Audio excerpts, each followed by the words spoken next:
Lunch के दौरान हिंदुओं के लाहौर को मुस्लिमों के पाकिस्तान को दे दिया। रेडक्लिफ लाइन का बांग्लादेश से भी है कनेक्शन। पाकिस्तान के बनने के 3 दिन बाद यानी 17 अगस्त को भारत और पाकिस्तान के बीच रेडक्लिफ लाइन खींच दी गई। 1971 के बाद ये सीमा रेखा पाकिस्तान के साथ साथ बांग्लादेश को भी अलग करती है। लंदन से आए एक वकील ने 10 दिन में ही यह बंटवारा कर दिया था, जिसमें लाखों लोग मारे गए और लाखों ही बेघर हुए। जानते हैं उस लकीर के खींचने की खूनी कहानी। सर रेडक्लिफ को दिया गया था बंटवारा करने के लिए 5 हफ्ते का वक्त। वह कभी भारत नहीं आए थे और आए भी तो प्लेन से दौरा करके चले गए। अब रेडक्लिफ लाइन पाकिस्तान और बांग्लादेश दोनों से गुजरती है। 10 दिन में 4.5 लाख वर्ग किलोमीटर वाले भारत का किया बंटवारा नई दिल्ली। मुझे लगता है कि पंजाबी और बंगाली चेतना ही है जिसने अपने प्रांत के प्रति वफादारी दिखाई है। इसलिए मुझे लगा कि यह जरूरी है कि भारत के लोग विभाजन के इस सवाल का फैसला खुद करें।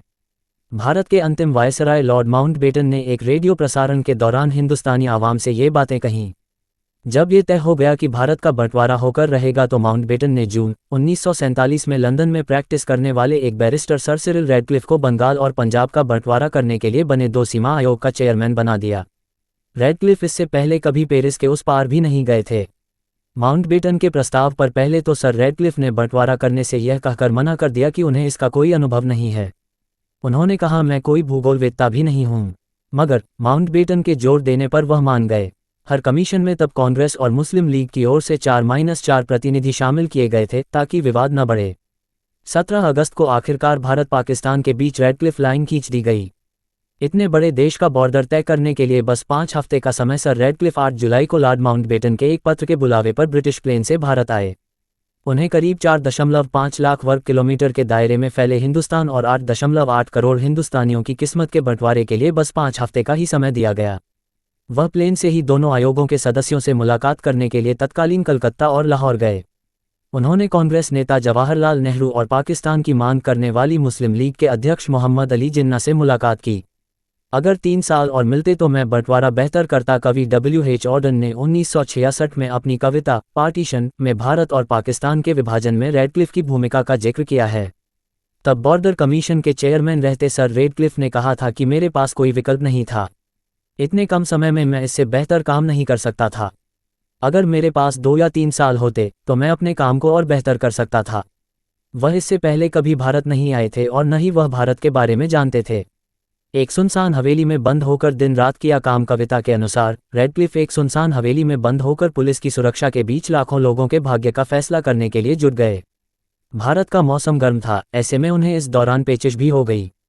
जब वह ये काम करके लंदन लौटे तो वह बंटवारे को जल्द भुला देना चाहते थे।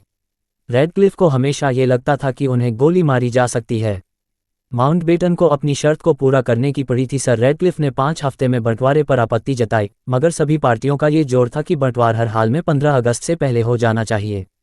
दरअसल माउंटबेटन ने वायसराय का पद ही इसी शर्त पर लिया था कि वह जल्द से जल्द भारत और पाकिस्तान के बीच सीमा रेखा तय कर दी जाए।